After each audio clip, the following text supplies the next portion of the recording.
미가서 6장 1절부터 8절까지 1295페이지입니다. 구약성경.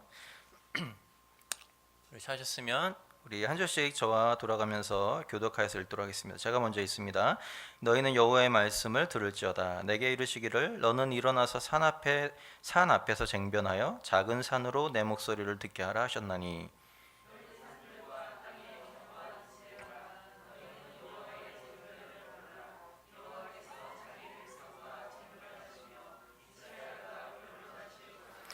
이르시기를 내 백성아 내가 무엇을 내게 행하였으며 무엇에 너를 괴롭게 하였느냐 너는 내게 증거하라.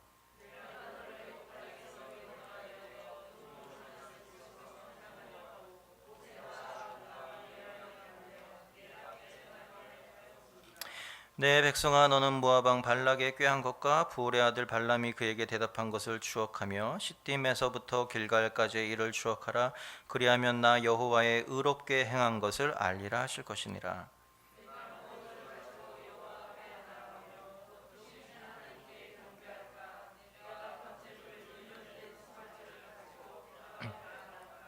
여호와께서 천천의 수양이나 만만의 강수 같은 기름을 기뻐하실까? 내 허물을 위하여 내 맏아들을 내 영혼의 죄를 인하여 내 몸의 열매를 드릴까? 사람아 주께서 선한 것이 무엇임을 내게 보이셨나니 여호와께서 내게 구하시는 것이 오직 공의를 행하며 인자를 사랑하며 겸손히 내 하나님과 함께 행하는 것이 아니냐. 아멘. 예.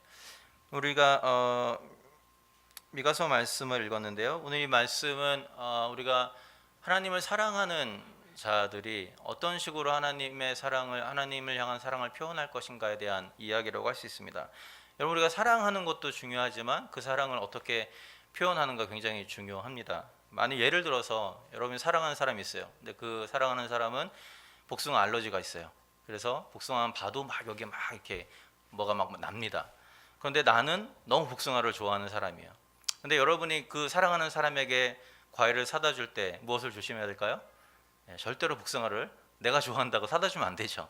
그죠? 그거는 진정한 사랑의 표현이 아닐 수 있습니다. 그 사람을 만나러 갈 때 예를 들어서 이렇게 생각해 봅시다. 그 사람을 만나러 갈 때 내가 정말 그 사람을 사랑한다고 맨날 말로 고백하면서 그 사람을 만나러 갈 때마다 복숭아를 들고 간다고 생각해 보세요.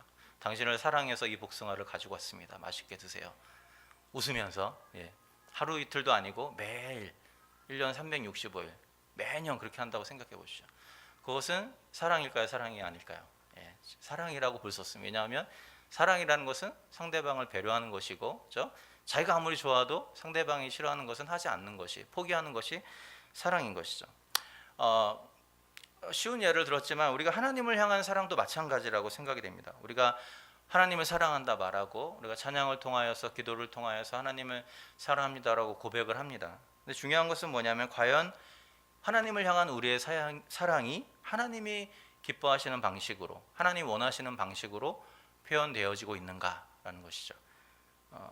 마치 복숭아 알러지는 사람이 계속 복숭아를 갖다 바치는 것처럼 우리가 하나님을 사랑한다고 말하면서도 하나님이 싫어하는 일들을 하나님이 하지 말라고 명하신 일들을 계속해서 하나님 앞에 행하면서 입술로는 하나님 사랑합니다 라고 고백하고 있는 것은 아닌지 우리 삶을 돌아볼 필요가 있다라는 것이죠.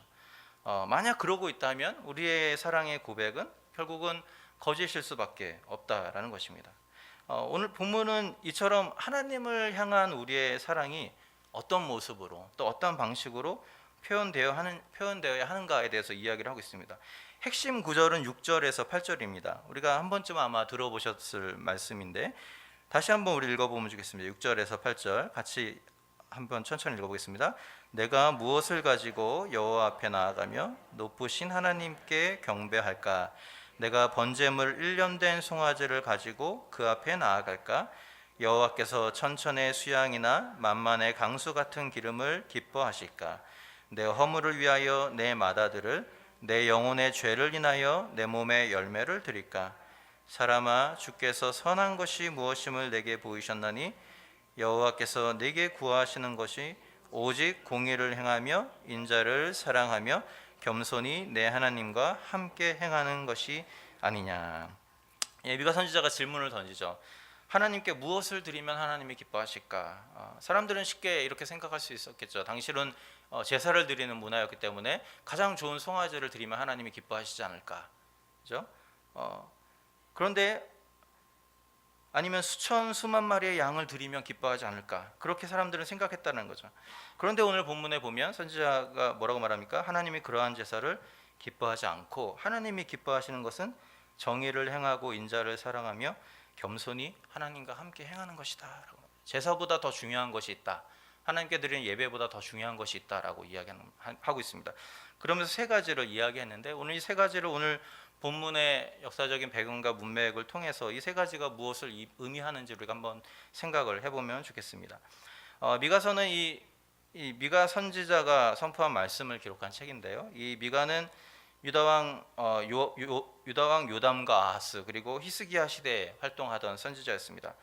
특별히 이 미가가 활동하기 직전에 있었던 우시아라는 왕이 있었는데, 이 우시아 왕 시대에 가장 이스라엘이 번성했던 시기 중에 하나였고요. 그리고 오랫동안 물질적인 풍요를 누렸던 그런 시기였기도 했습니다. 그 당시에는 이제 이 유대를 계속해서 침략했던 나라 중에 하나가 아수르였는데, 거기가 잠깐 주춤하던 시기였어요. 그래서 전쟁도 없고, 전쟁이 없기 때문에 계속해서 부를 쌓을 수 있었던 그런 시기였던 것이죠. 그렇기 때문에 겉으로 보기엔 아무런 문제가 없어 보이던 시기였습니다. 많은 것을 누리고 많은 것을 경험할 수 있었던, 또 많은 것을 가질 수 있었던 풍요와 번영의 시대를 살고 있었습니다. 그런데 그런 시대 가운데 살아가는 사람들을 향해서 이 미가 선지자가 하나님이 주시는 고발, 하나님 주시는 그 심판의 메시지를 선언을 하고 있는 것이죠. 그래서 오늘 우리가 6장 1절부터 읽었는데 1절에 보면 이렇게 말합니다. 산들아 들을지어다, 너는 일어나서 산 앞에서 쟁변하여 작은 산으로 내 목소리를 듣게 하라. 이 말은 이 구약 선지서에 가장 자주 등장하는 그 공식 중에 하나인데, 뭐냐면 산들고 온 땅들을 이렇게 불러 모읍니다. 그 말은 뭐냐면 재판정에서 쓰는 용어들을 사용하고 있는 거예요. 그러니까 배심원으로 산들도 오고 땅도 와라, 내 말을 들어라, 내가 이렇게 얘기해봐, 누가 맞는지 판단해라, 이런 얘기입니다. 그러니까는 하나님이 다시 말하면 유다 백성들을 향하여서 내가 너희들을 재판정에 세우겠다는 거, 법정에 세우겠다는 거죠. 너희들의 잘못한 것에 대해서 내가 한번 따져보겠다라고 이야기를 하고 있습니다. 그러면서 이어지는 말씀에 무슨 얘기냐면, 출애굽을 통해서 얼마나 내가 신실하게 너희들을 이끌어내었는가, 너희들 그것을 생각해보라, 그런 얘기를 하죠. 그래서 4절에 보면 애굽 땅에서 인도하여 종노릇하는 집에서 내가 속량했다. 모세와 아론과 미리암을 보내서 내 앞에 행하게 했다. 그리고 5절에 보면 모압 왕 발락의 꾀한 것들도 내가 패하였고, 그들의 잘못된 꾀를 내가 다 패하면서까지 너희들을 이끌어냈다. 그 이야기를 하고 있죠. 다시 말하면 하나님이 이렇게 말하는 거죠. 너희들을 구속하기 위해서, 너희를 구원해내기 위해서 나는 굉장히 의롭게 할 만큼 했다라는 거예요. 그런데 뭐라고 얘기하니까, 그런데 너희들은 그러지 못했다라고 고발을 하고 계신 것이죠. 이스라엘 백성들 하나님과 맺은 언약을 스스로 깨뜨려 버렸고, 그렇기 때문에 내가 너희들을 그것을 가지고 너희들을 고발한다, 법정에 세운다라고 이야기하고 있습니다. 그러면 그들이 범한 잘못이 무엇인가라는 것입니다. 하나님께 제사를 드리지 않았습니까? 하나님 앞에 예배를 드리지 않았습니까? 아닙니다. 오늘 본문에 보면 그 당시에 많은 사람들이 하나님 앞에 예배를 드렸고 제사를 드렸고, 좋은 송아지를 갖다 바쳤고, 천천의 수양 만만의 그 강물 같은 기름을 하나님께 드리고는 했다라는 거예요. 그럼에도 불구하고 하나님은 그것을 기뻐하지 않으셨다라고 이야기하는 거죠. 심지어는 뭐라고 얘기하냐면요, 이 하나님이 이 7절을 보면 재밌는 표현이 나오는데, 하나님께 이제 수양이나 송아지나 이런 것을 드린 것이랑 무엇을 비교하냐면, 사람의 아들 맏아들을 죽여서 신에게 바치는 것과 이렇게 비교합니다. 그 7절 마지막 부분에 보면 그 말이 나오죠. 내 맏아들을 내 영혼의 죄를 인하여 내 몸에 열매를 드릴까. 그러면 사람의 아들을 죽여서 그 제사로 바치는 내용 구약에 종종 나옵니다. 그렇죠? 특별히 구약에 보면 암몬 사람들이 몰렉이라는 신에게 자신 제사를 지낼 때 인신 제사를 드렸어요. 그래서 자기의 맏아들이나 그런 자기의 자녀들을 드리면서 급할 때는 그렇게까지 했던 그런 역사적 배경이 있습니다.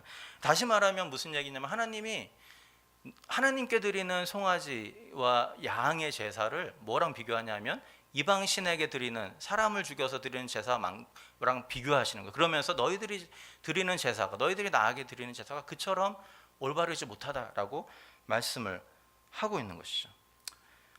좀 이상하지 않습니까? 하나님이 하나님께 드리는 제사와 예배를 그렇게 싫어하시다니 이상하죠. 우리가 하나님 앞에 예배드리면 하나님이 예배드리는 것을 가장 기뻐하시는 분인데 하나님께 드려지는 제사와 예배를 그렇게 싫어하셨다는 거예요. 왜 그렇습니까? 오늘 본문을 보면 그 제물이 드려진다는 사실 자체를 싫어하는 것이 아니라 제물을 그 사람들이 드리긴 하지만 하나님이 원하시는 방식대로, 하나님이 기뻐하시는 방식대로 드리지 않았다라는 거예요. 드리지 않고 그래서 하나님이 원하시는 것은 뭐냐 하면 공의를 행하고 정의를 행하고 인자를 사랑하며 겸손하게 내 하나님과 함께 행하는 것이다. 다시 말하면 너희가 제물을 드리는데 이 중요한 세 가지가 빠졌다는 거죠. 이 중요한 세 가지를 빠진 채로 드리는 제물은 내가 받지 않겠다라고 이야기하고 계십니다. 그럼 이 중요한 세 가지가 무엇인가 우리가 하나씩 좀 생각해 보면 좋겠습니다. 우선 너희가 공의를 행하라, 정의를 행하라라고 이야기를 하고 있습니다. 정의 또는 공의라는 것은 우리가 사전적인 의미로 생각해 볼 수 있지만 오늘 본문 속에서 우리가 그 의미를 좀 찾아내는 게 더 맞을 것 같습니다. 본문에 보면 이런 내용이 나옵니다. 여기 보면 그 9절 그 10절을 볼까요? 10절 11절 그들이 정의롭지 못한 공의롭지 못한 이유에 대해서 이야기합니다. 뭐라고 말합니까? 악인의 집에 오히려 불의한 재물이 있느냐? 축소시킨 가증한 에바가 있느냐? 내가 만일 부정한 저울을 섞거나 주머니에 거짓 저울추를 두었으면 깨끗하겠느냐? 무슨 얘기입니까? 다시 말하면 이 곡식을 재는 단위가 에바가 단위라는 게 있는데 우리 한국에도 옛날에 보면 되로 콩 같은 걸 되로 팔잖아요. 마찬가지로 에바라고 해서 곡식을 이렇게 덜어 하는 그 그릇이 있는 거예요. 그런데 이것을 어떻게 했다는 거예요? 속였다는 거죠. 그래서 좀 더 적게 만든 겁니다. 그래서 이렇게 하면서 내가 10대를 줬어요. 하지만 실제 양은 8대가 되고 7대가 됐다는 거예요. 그러면서 폭리를 취하게 됐다라는 것을 이야기를 하고 있습니다. 가볍게 만든 저울추도 마찬가지죠. 잘못된 저울추도 마찬가지 얘기입니다. 겨울추가 1kg, 뭐 2kg 이렇게 딱 있는데 그걸 좀 더 적게 만드는 거예요. 그래서 저울을 매달아서 곡식이나 뭐 그런 고기를 팔 때 좀 더 적게 사람들에게 해서 폭리를 취했다는 거죠. 그것을 통해서 이 사람들이 기름지고 배부르게 됐다는 거예요. 풍요롭게 되었다라는 거예요. 그렇기 때문에 그렇게 해서 이득을 본 것을 가지고 하나님께 제사를 드렸기 때문에 하나님께 많은 것을 드렸기 때문에 하나님이 그것을 기뻐하실 수 없었다라고 이야기하고 있는 거죠. 그렇기 때문에 여기서 말하는 공의라는 것, 정의라는 것은 어떤 추상적인 개념이 아닙니다. 그것은 뭐냐면 장사를 하고 사업을 하고 직장을 다니면서 나의 삶의 현장에서 그 삶의 현장에서 내가 만나는 사람들 또는 내가 대하는 사람들을 인격체로 대하는 것이 아니라 나의 탐심을 채우기 위한 하나의 도구로 사용하는 것에 대해서 이야기하는 거죠. 그래서 정의롭지 못하다라는 것은 그런 의미를 가지고 있습니다. 그래서 어떤 영어 성경은 이 구절을 뭐라고 번역했냐면 너희가 이웃을 공정하게 대하라 이렇게 번역을 했습니다. 올바른 번역이라고 생각이 됩니다. 저울추를 속이고 거짓 에바를 사용한 것은 단순히 그들이 거짓말을 했기 때문이 아니라는 것이죠. 더 많은 이익을 취했기 때문도 아니고 하나님 정말 그것을 싫어하신 이유는 하나님의 형상대로 지음받은 자신의 동료들, 자신의 함께하는 그 백성들, 이웃들을 하나님의 형상으로 대우하지 않고 자기의 탐욕을 채우는 도구로 사용했기 때문이라는 것이죠. 결국 그것을 통하여서 그들 안에 있는 하나님의 형상을 짓밟게 되고 결국 그것이 하나님을 짓밟는 데까지 나아가게 된다라는 거죠. 인자를 사랑하라는 것도 비슷한 의미를 가지고 있습니다. 히브리어로 이제 헤세드라는 말인데요. 1차적으로 그러니까 우리가 하나님이 인간에 대해서 베푸시는 친절을 의미할 때도 이야기하지만 인간이 인간 사이에서 베푸는 친절과 관대함 이런 것들을 이야기할 때도 쓰이는 단어입니다. 오늘 본문의 문맥상 여기서 말하는 이 인자라는 것은 서로 사람들 사이에서 있게 되는 친절함 또 그런 것들을 의미한다고 보는 것이 맞을 것 같습니다. 오늘 본문에 보면 당시 이스라엘 백성들이 얼마나 인자를 베푸는 것을 소홀히 했는지를 보여주는데요. 12절에 그 이야기가 나옵니다. 그 부자들은 강포가 가득하였고 그 거민들은 거짓을 말하니 그 혀가 입에서 괴사하도다 이렇게 말하고 있습니다. 다시 말하면 거기 있는 사람들, 부자들이 됐던 주민들이 됐던 그 사람들은 강포하였고 거짓을 말하고 그러면서 가난한 자들 돌보기는커녕 가난한 자들의 물건들을 빼앗고 강탈하고 하는 과정을 통해서 자기의 배를 부리는 그런 사람들이 많이 있었다라는 것이죠. 그렇게 빼앗은 것을 가지고 하나님께 천천의 수양과 만만의 기름을 드리게 되었다라는 것입니다.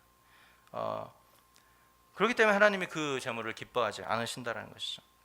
그렇다면 이 정의를 행하고 인자를 사랑하라라는 명령을 오늘 우리 21세기를 살아가는 우리들의 삶에 어떻게 적용할 수 있을까? 한번 우리가 고민해 볼 필요가 있습니다. 뭐 여러 가지 방식이 있겠지만 제가 오늘 본문의 그 내용들을 묵상하면서 한 가지 이렇게 적용해 볼 수도 있겠다라는 생각이 들었습니다. 다시 말하면 하나님께 쉬운 것이 아니라 어려운 것을 드려야 한다는 거예요. 미가의 시대는 풍요와 번영의 시대였어요. 그렇기 때문에 양과 소를 드리는 것이 어렵지 않은 시대였습니다. 누구나 드릴 수 있어요. 그까짓 건 뭐 내가 드리지 뭐 이런 식이었다는 거죠. 결국 너무나 그 쉽게 그런 것을 드릴 수 있는 사회였기 때문에 하나님이 원하시는 것은 그런 마음으로 드리는 제사가 아니었다는 거죠. 하나님이 원하시는 것은 무엇입니까? 모두가 강포와 거짓과 속임으로 풍요로워지는 시대에 하나님이 바랬던 진정한 제사는 뭐냐면 손해 보더라도 그죠? 풍요롭게 살지 못하더라도 정직과 경직과 공의로움을 지키면서 손해 보는 삶을 사는 것. 그런 고난의 예배를 하나님 받기를 원하셨다라는 것이죠. 어떤 의미에서 하나님은 우리에게 오늘날 이 시대에 우리에게 받기 원하시는 예배도 비슷하지 않을까라는 생각을 하게 됩니다. 오늘날 우리가 하나님께 드리는 예배는 어떻게 보면 구약 시대 이스라엘 백성들이 드렸던 제사보다 훨씬 더 쉬워요. 그죠? 우리는 그냥 쉬는 주일날 와서 예배 드리고 그죠? 잠깐 짬을 내서 예배 드리고 정해진 양의 뭐 적당한 양의 헌금을 드리고 하는 그 정도입니다. 사실 그게 그렇게 어려운 것이 아니에요.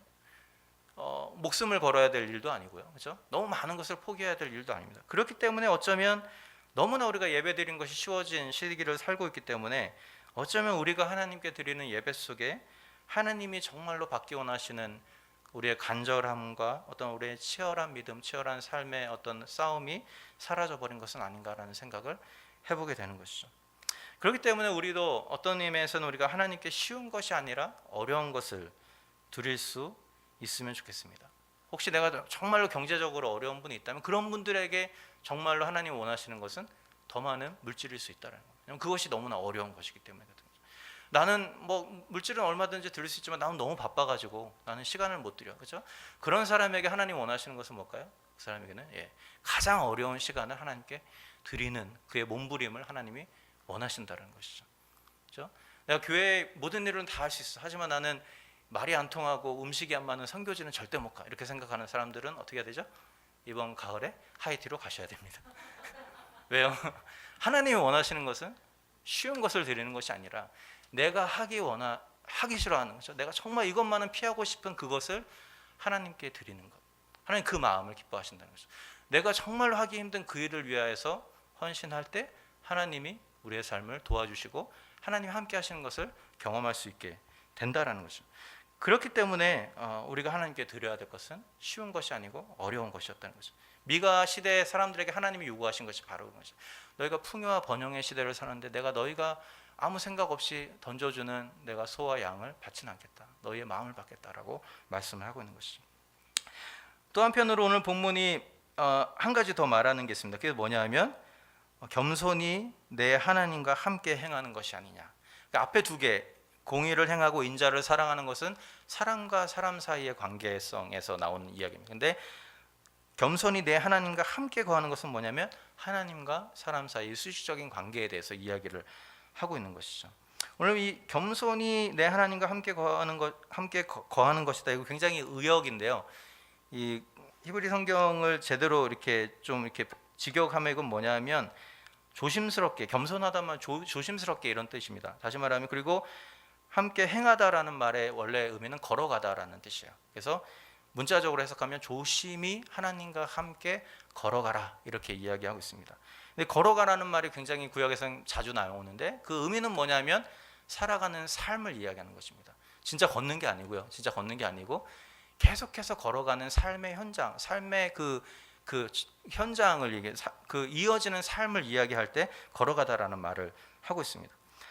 그렇기 때문에 그러면 하나님이 원하시는 길로 조심해서 걸어가라라는 말씀을 우리가 구체적으로 어떻게 이해를 할 것인가? 우리가 그냥 쉽게 생각하듯이 말씀 많이 읽고 뭐 기도 많이 하고 이런 차원의 뜻이 아닙니다. 왜냐하면 걸어간다는 것은 제가 말씀드렸지만 지속적인 삶을 의미하는 것이죠. 한번 내가 막 열심으로 뭘 하고 딱 쉬고 그런 것이 아니고 계속해서 우리의 삶의 현장에서 하나님과 함께 행하는 것을 이야기하고 있는 것이죠. 결국 하나님과 함께 걸어가라는 말은 말씀을 몇 번 읽었느냐, 뭐 예배에 빠지지 않고 참석하느냐 이런 차원의 것이 아니라는 거예요. 이것은 도리어 교회 안에서 우리의 삶의 모습을 지칭한다기보다는 교회 밖에서 우리 삶의 현장에서 우리가 어떻게 살고 있는가 그 얘기를 하는 것에 가깝다고 할 수 있습니다. 그래서 내가 직장에서, 가정에서, 학교에서 내가 어떻게 사는 것이 하나님이 기뻐하신지를 우리가 조심스럽게 생각하고 그 길로 계속해서 걸어가는 것을 의미한다는 것이죠. 나의 어떤 결정이 내 탐욕에 이끌리지 않도록, 그리고 그래서 내가 정의를 행하고 친절을 베푸는 삶을 중단하지 않도록 계속해서 하나님 말씀 안에서 생각하고 묵상하고 결단하고 바꿔가고 하는 그런 삶을 우리 가운데 이야기하고 있다는 것이죠. 그래서 그렇게 할 때, 그렇게 우리의 삶의 그 모습이 받쳐질 때 우리가 드리는 예배, 우리가 드리는 제물이 하나님이 기뻐하시는 제물로 드려질 수 있다라는 거죠. 그래서 오늘 본문에 보면 그렇지 않은 이렇게 정의와 자비, 그래서 하나님과 함께하는 삶을 소홀히 하고 자기 탐욕을 위해서만 살아가는 사람들이 결국 어떤 심판을 받게 되는가, 그것에 대해서 오늘 우리가 읽자는 뒷부분에 이야기를 하고 있습니다. 13절에부터 16절에 그런 이야기가 나오는데요. 뭐 정리하면 이런 것입니다. 이런 얘기입니다. 그들은 먹어도 배부르지 못할 것이고 재산을 감추어도 보존되지 못할 것이고 남아있는 재산도 하나님이 칼로 쳐버리게 될 것이다 라고 이야기하죠. 씨를 뿌려도 출소하지 못할 것이고 감람유로 기름을 짜도 그 기름을 자신들이 사용하지 못하게 될 것이고 포도로 포도주를 만들어도 그것을 한 모금도 먹지 못하게 될 것이다. 다시 말하면 그러한 삶 없이 하나님 앞에 그냥 드리는 그런 제사로 만족했던, 그리고 자기의 풍요와 자기의 가진 모든 것 때문에 그냥 이렇게 유유자적했던 사람들의 종말은 무엇이냐면 자신들이 가지고 있는 모든 것들을 하나님이 언젠가는 정리하실 날이 오게 된다라고 이야기를 하고 있는 것이죠. 오늘 이 본문을 통해서 우리가 다시 한번 우리 하나님이 우리에게 원하시는 것이 무엇인가 우리가 생각해 볼 수 있으면 좋겠습니다. 세상에서는 세상이 말하는 것과는 전혀 다른 방식인 것이죠. 세상은 정의와 공의를 세우기보다는 나의 이득을 따지는 것이 먼저다라고 이야기합니다. 그렇죠? 아유, 나도 힘들어 죽겠는데 어떻게 내가 다른 사람을 생각할 여유가 어디 있겠어. 그것이 세상의 방식이에요. 그런데 오늘 본문이 우리에게 말씀하시는 것은 뭐냐면 그런 상황 속에서 우리가 정말로 구해야 되는 것은 뭐냐면 하나님 앞에서 정직과 공의와 신실한 삶을 계속해서 살아가는 삶이 우리 가운데 필요하다는 것이죠. 내가 하나님 앞에 얼마나 자주 예배를 드리는가, 내가 하나님 앞에 얼마나 엎드려서 기도하는가, 그것보다 더 중요한 것은 뭐냐면 우리 삶의 현장에, 나의 삶의 현장에 과연 정의와 공의가 살아서 강처럼 흘러가고 있는가라는 사실이라는 거예요. 내가 정말로 하나님과 더불어서 걸어가고 있는가라는 사실이라는 것이죠. 오늘 이 말씀을 기억하면서 하나님이 정말 우리에게 원하시는 것이 무엇인가 우리 한번 다시 한번 생각해 보는 시간이 되면 좋겠습니다. 하나님 정말 우리에게 원하시는 것은 우리가 일주일에 한 번 드리는 예배도 아니요, 우리가 하나님 앞에 잠깐 엎드려서 말씀을 보고 기도하는 그런 짜투리의 시간이 아니라 우리 삶 전체를 하나님이 받으시기를 원하신다는 거예요. 내 삶 전체가 하나님이 기뻐하시는 거룩한 제물로 드려지기를 원하신다는 거죠. 이 말씀을 기억하면서 오늘 우리의 삶이 하나님께 드려지는 아름다운 제물이 될 수 있도록 기도하고 또 우리의 삶을 바꿔나가는 저와 여러분 될 수 있기를 주의 이름으로 부탁을 드립니다. 기도하겠습니다. 오늘